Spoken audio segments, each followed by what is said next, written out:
Assalamualaikum warahmatullahi wabarakatuh. Waalaikumsalam warahmatullahi wabarakatuh. Kami dari kelompok 4 ingin mempresentasikan hasil kerja kelompok kami. Sebelumnya, yang kami hormati Bapak Musin Nuzula STMT selaku dosen pengampu dan kepada teman-teman yang sudah hadir pada hari ini. Sebelumnya kami ingin memperkenalkan diri. Saya bernama Mizral Akla Dan saya bernama Rasa Izmi Pasha. Dan saya Zaskia. Saya Ika Nazilan. Saya Adisti Zahara. Di sini saya akan membahas apa itu teori bahasa dan automata. Teori bahasa dan automata atau disingkat TBO merupakan cabang ilmu komputer yang mempelajari bahasa formal dan mesin abstrak yang digunakan untuk mengenali bahasa tersebut. Mesin abstrak ini disebut automata, yaitu model matematika yang mampu menerima atau menolak suatu string berdasarkan aturan tertentu. Mengapa DBO penting? Karena DBO memiliki banyak penerapan dalam dunia komputer. Di antaranya, yang pertama, sebagai dasar dalam memahami model matematika komputasi. Yang kedua, digunakan untuk mengenali pola pada string, misalnya proses pencarian kata, validasi format, dan analisis teks. Yang ketiga, menjadi dasar dalam pembuatan compiler, parser, interpreter, serta teknologi pemrosesan dalam bahasa alami atau natural language processing yang disingkat dengan NLP. Yang kedua, konsep dasar, simbol hingga bahasa. Sebelum mempelajari automata, kita harus memahami 3 konsep dasar, yaitu abjad, string, dan bahasa. Abjad merupakan himpunan simbol yang tidak kosong dan terbatas, misalnya 0, 1 atau ABC. Yang kedua, string, urutan terbatas simbol dari abjad tertentu, misalnya 0110.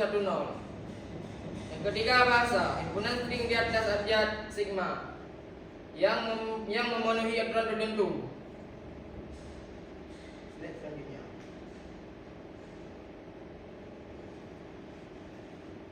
yang ketiga, hierarki Chomsky. Pada slide ini dijelaskan mengenai hierarki Chomsky. Hierarki Chomsky merupakan klasifikasi data bahasa formal yang diperkenalkan oleh Noam Chomsky. Klasifikasi ini membagi bahasa formal menjadi 4 tingkat berdasarkan tingkat kompleksitas aturan produksinya.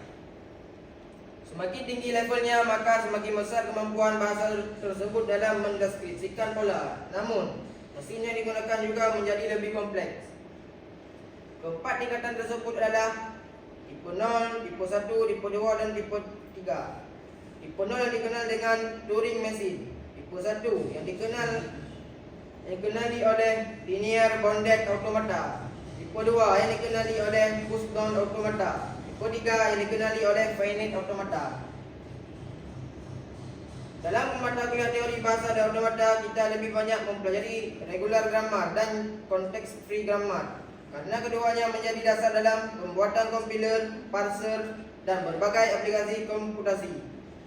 Selanjutnya akan dilanjutkan oleh kawan kami. Saya akan menjelaskan tipe 0, Unrest State Grammar. Level yang paling umum tanpa batasan pada aturan produksi, mesin pengenal atau mesin string dapat mensimulasikan logika komputer apapun, sangat kompleks dan tidak terbatas. Tipe 1, konteks sensitif. Konteks sensitif adalah panjang ruas kanan harus lebih besar atau sama dengan ruas kiri. Mesin pengenal linear bounded automata atau disingkat dengan LBA. Aturan produksi AB sampai dengan AYB membutuhkan memori yang profesional dengan panjang input. Tipe 2, Context Free Grammar. Bebas konteks atau dalam singkatan CFG. Aturan dasar simple di sebelah kiri panah, tanda panah cuma boleh ada satu huruf besar atau variabel tunggal tanpa ditemani simbol lainnya. Mesin pengenal menggunakan mesin bernama push-down automata. Fungsi utamanya menjadi fondasi utama dalam menciptakan dan menyusun struktur kode atau sinteks di bahasa pemrograman. Cara kerjanya memakai sistem stacks atau tumpukan untuk menyimpan dan memproses data input secara urut. Contohnya dipakai untuk mendeteksi dan mencocokkan pasangan tanpa kurang, atau dalam kode pemrograman tidak terjadi stack error. Baik, sekian. Selanjutnya saya akan menjelaskan tentang tipe 3, yaitu regular grammar. Teori tata bahasa reguler, himpunan tata bahasa yang paling terbatas namun paling efisien untuk diotomatisasi. 1. Ada mesin pengenal atau final state automata. Terdiri dari DFA dan NFA, digunakan untuk pola sederhana dan ekspresi reguler atau regex. Selanjutnya, ringkasan hierarki Chomsky. Penjelasan dari ringkasan hierarki Chomsky yaitu tipe 0 atau unrestricted, tata bahasa tanpa batasan, atau mesin pengenalnya adalah mesin Turing. Aturan produksinya bebas atau tanpa batasan khusus. Yang kedua ada tipe 1 atau konteks sensitif, tata bahasa sensitif konteks, mesin pengenalnya atau linear form automata. Aturan produksinya memiliki batasan panjang string. Yang ketiga ada tipe 2 atau konteks free, tata bahasa bebas konteks, mesin pengenalnya menggunakan PDA atau push-down automata.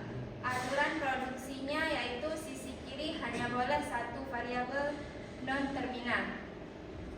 Yang keempat ada tipe 3 atau regular, yang baru saja kita bahas, menggunakan mesin FSA dengan aturan produksi yang sangat spesifik.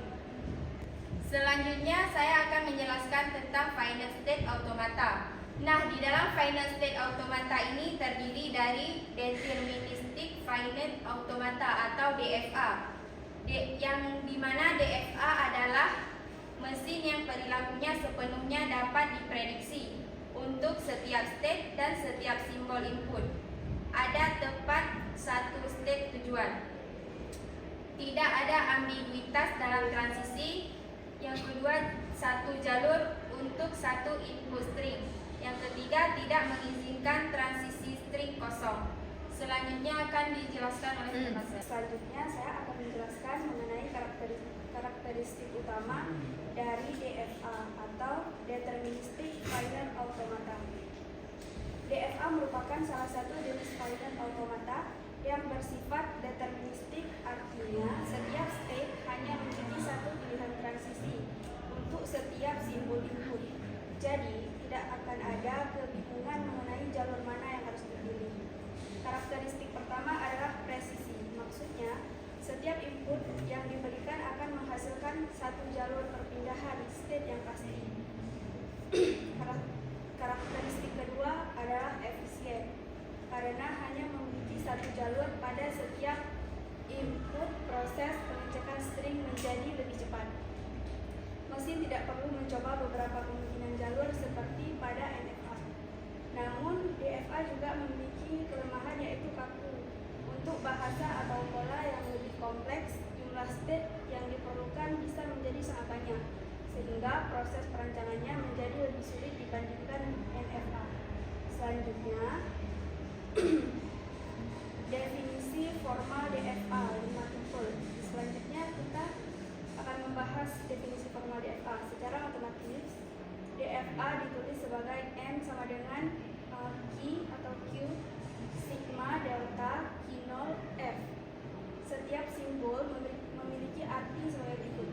M dibaca M yaitu mesin atau automata yang sedang didefinisikan. Q yaitu himpunan seluruh state atau keadaan yang dimiliki mesin.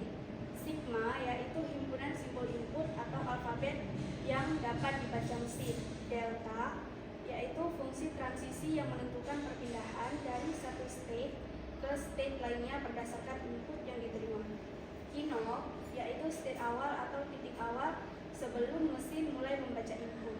F yaitu himpunan final state atau state penerima. Selanjutnya, visualisasi transisi DFA. Proses dimulai dari state Q0. Jika mesin membaca input 0, maka mesin tetap berada di Q0 karena angka terakhir yang terbaca masih 0. Jika mesin membaca input 1, maka mesin berpindah ke Q1 yang merupakan final state. Setelah berada di Q1, jika membaca 0, mesin kembali lagi ke Q0 karena sekarang angka terakhir menjadi 0. Sedangkan jika membaca 1, mesin tetap berada di Q1 karena angka terakhir tetap 1. Sebagai contoh, string 1011 akan diterima karena simbol terakhir adalah angka 1. Sedangkan string 1010 akan ditolak karena simbol terakhir adalah angka 0, sehingga mesin berhenti di Q0 yang bukan merupakan final state. Selanjutnya, non-deterministic finite automata. Jika pada DFA setiap input hanya memiliki satu jalur, maka pada NFA satu simbol input dapat memiliki lebih dari satu kemungkinan transisi secara bersamaan. Artinya, ketika membaca satu simbol, mesin boleh memilih beberapa jalur yang berbeda. NFA juga memiliki kelebihan, yaitu menggunakan transisi epsilon. Transisi epsilon memungkinkan mesin berpindah state tanpa harus membaca simbol input terlebih dahulu, karena memiliki banyak kemungkinan jalur. NFA menjadi lebih fleksibel dan lebih mudah dirancang, terutama untuk bahasa yang kompleks. Suatu string dinyatakan diterima apabila minimal ada satu jalur yang berhasil mencapai final state. Jadi, meskipun jalur lainnya gagal, selama ada satu jalur yang berhasil sampai ke final state, maka string tersebut tetap diterima. Sekian penjelasan dari saya. Untuk materi selanjutnya akan dilanjutkan oleh partner saya. Selanjutnya saya akan menjelaskan tentang karakteristik utama NFA. Jadi yang pertama ada non-deterministic. Artinya dari satu stack dengan satu input, NFA bisa menuju ke lebih dari satu stack sekaligus. Jadi berbeda dengan DFA yang hanya memiliki satu pilihan.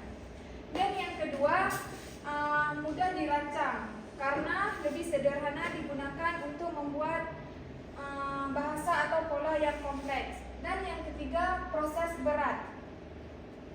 Artinya NFA memerlukan sumber daya yang lebih besar ketika dijalankan atau disimulasikan. Selanjutnya, definisi formal NFA. Jadi secara formal NFA memiliki struktur yang hampir sama dengan DFA. Perbedaannya ada fungsi transisi. Kalau pada DFA satu input hanya bisa menuju ke satu stack berikutnya. Sedangkan pada NFA satu input bisa menuju ke satu stack, beberapa stack, atau bahkan tidak ada stack yang dituju. Karena itu fungsi transisi NFA delta dari Q kali sigma menuju 2 pangkat Q, yang artinya hasil transisi NFA bisa berupa sekumpulan stack, bukan hanya satu stack saja. Selanjutnya, perbandingan DFA dan NFA. Pada DFA setiap input hanya memiliki satu jalur transisi, sedangkan pada NFA satu input bisa memiliki lebih dari satu jalur atau bahkan menggunakan transisi epsilon. Dari sisi implementasi, DFA lebih mudah diprogram dan lebih efisien saat dijalankan. Kesimpulannya, DFA lebih efisien untuk diimplementasi, sedangkan NFA lebih praktis untuk proses perancangan. Yang terakhir tentang konversi NFA ke DFA. Jadi NFA dapat diubah menjadi DFA tanpa mengubah bahasa yang dikenali. Pada proses ini, beberapa stack pada NFA digabung menjadi satu stack pada DFA. Oleh karena itu, jumlah stack pada DFA bisa bertambah. namun hasil akhirnya lebih mudah dijalankan dan lebih efisien. Sekian presentasi dari kelompok kami. Terima kasih atas perhatiannya. Assalamualaikum warahmatullahi wabarakatuh.